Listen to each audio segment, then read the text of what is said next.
wasn't on a tea that Friday night. Tea or coffee? I don't know where I'm at. I'm just a normal sort of bloke. I can't keep up with that. There's only one thing left to do. I'll have to join the club. When things get tense, I'll just shoot through and head off to the pub.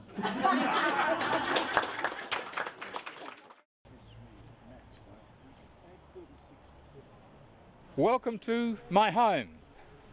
I'm your host for this afternoon, and my name is, of course, CJ Dennis. I have with me several good friends. On my right here,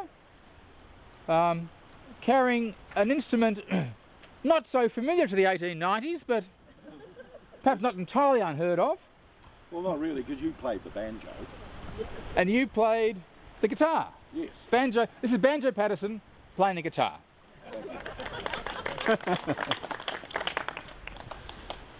On my left, carrying sort of the next best thing to a name badge in the form of a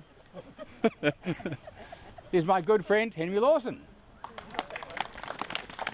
If you're wondering what this is, neat gin. And if you're wondering why it's neat gin, it's because I have to put up with the sort of stuff that these two write. And for the first time at the Singing Gardens, I'd like to introduce my other very good friend, Hal Jai. Doesn't look like him. I'm working on it.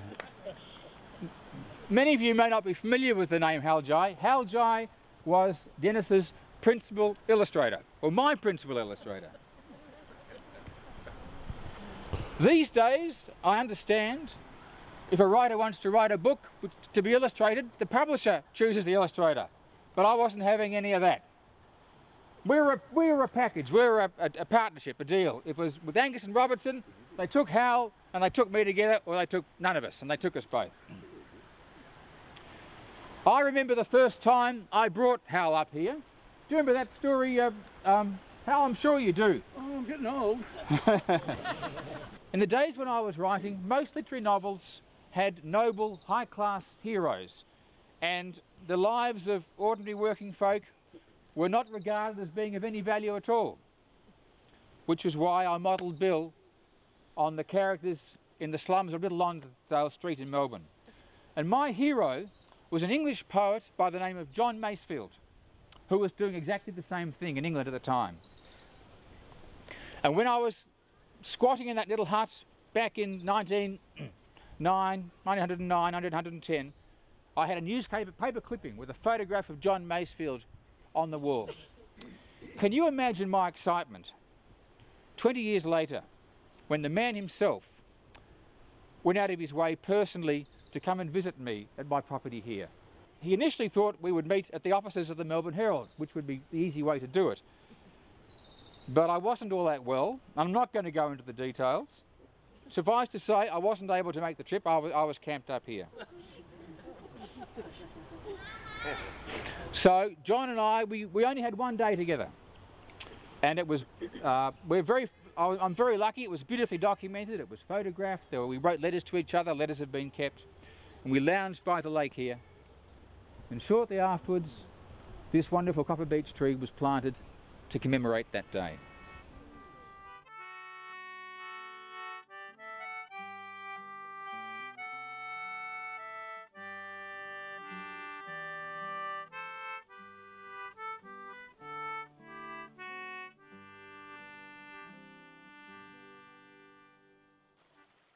What we have here is the water wheel, which has been developed by the current owners who bought the property after I sadly died.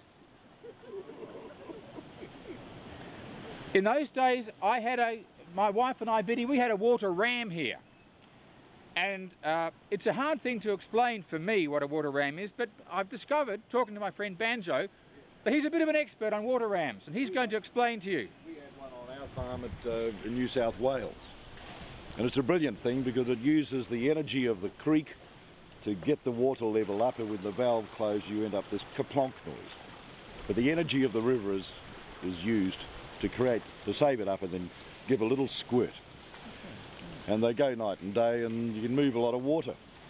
With some of you here, I reckon you've probably seen them going, and they're still around. What's in a name? What's in a string of words? They straps in a whole veranda with their swords. Never give a bloke a stray dog's chance. That's romance. And then she sighs and clasps her little hands and rolls her eyes. And Rose, she says, be any other name would smell the same. And Romeo, wherefore art you Romeo, young sir? Chuck your old pot and change your moniker. Doreen and me, we've been to see a show. A swell $2 touch, bong tong, you know. Chair piece with velvet on the seat, a slap-up treat. The dramas ripped me Shakespeare years ago about a balmy goat called Romeo. Lady, beyond the moon, I swear, says he. And then he climbs up on the balcony, and there they smooth his feet with pretty words like two lovebirds. I nudge Doreen. She whispers, ain't it grand? Her eyes is shining, and I squeeze her hand. What's in her name? Struth, I don't know. Billow's just as good as Romeo. She may be Juliet or Juliet, he loves her yet. If she's the tart he wants, then she's his queen. Names never count.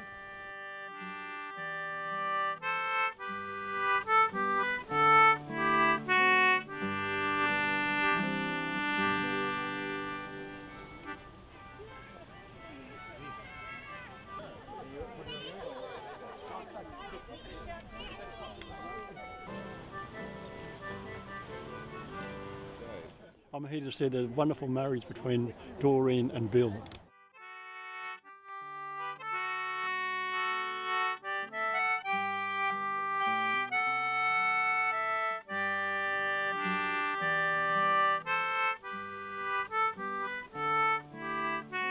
I see him feeling for a light to start a fag. Trembles lest he might, through force of habit like. He's nervous too, that's plain for all his bluffing, Sky. My cobber here, he said, has copped the fleet. Of all the barrel loads, she's the pick. I hope she won't forget his pals too quick, as was his friends in old days. I'll trust them later on, says Peter, to celebrate the christening. The mother's nest. All right, old chook, until he says, oh hell. And then he has a beat off at Mars, a slap up feed. It's Christmas.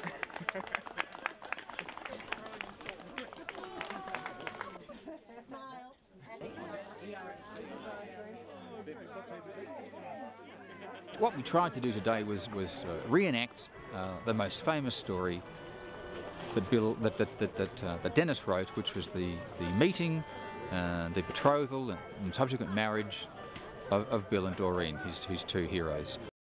After writing The Sentimental Bloke, within 18 months he'd sold 66,000 copies of that book because people could identify with it. But it wasn't just The Sentimental Bloke.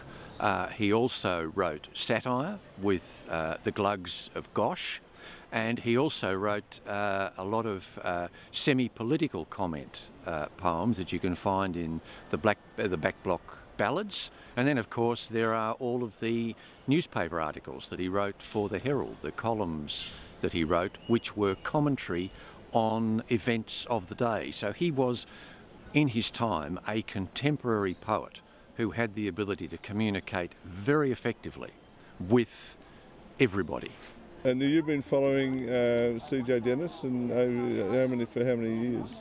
I suppose 5 or 6 years. I became aware of Dennis about 6 years ago, I guess.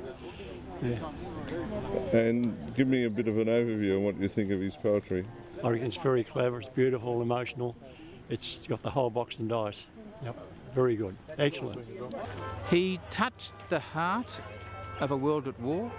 He gave Australians something to smile about when there was little reason to, following Gallipoli and the commencement of the First World War, the Western Front. And he did it. He showed also that you didn't have to be rich to succeed in life, that the heart of a poor person was as pure and as capable of joy as the heart of anybody else. And if there was hope for Bill and Doreen in the time of the First World War, there was hope for everybody. And that's an eternal message, really. Our local community, having had CJ Dennis live here, that it's become part of our soul here, and it's, you know, it's very deep and meaningful, and it takes your attention off what's happening outside. I just really feel that it's very much part of me. I think we all have that in us. These poets here in the Singing Garden do that so well. They bring me to tears.